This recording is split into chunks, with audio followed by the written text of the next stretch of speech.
Jason, is this just a case of, too fast, too far, and this is now just a short-term correction? Are the fundamentals of this rally still intact?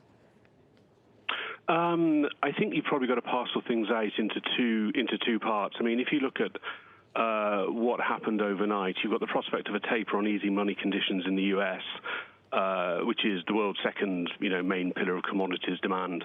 That's compounding worries over a tougher demand environment for raw materials. In China itself, they're kind of closer to the end of this rapid pace in economic expansion and credit expansion. So, China was already starting to get closer to the peak of that cycle. And then you've got authorities in China overnight trying to jawbone prices lower again because they're worried about the impact on inflation. So, for some commodities, I think, this could be a significant pause.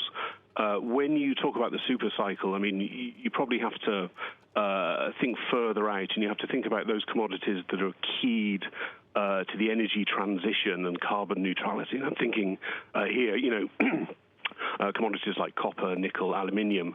The demand, the demand environment for those kind of commodities is probably a lot more rosy going forward than it is for some of the old economy commodities.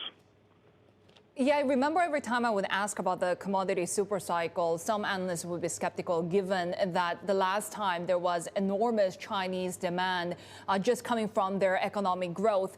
What's next then, especially given that we have seen a little bit of dollar strength as well these days? Yeah. Unlike the last supercycle, commodities markets aren't completely enthralled to what happens in China.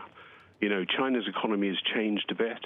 There are more, the authorities here are, are trying to pump up the consumption lever for growth as opposed to, just sending money into the economy for infrastructure and construction spending and all that kind of thing.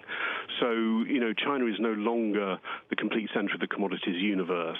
U.S. stimulus is very much a second pillar of commodities demand. So that's what's different this time around.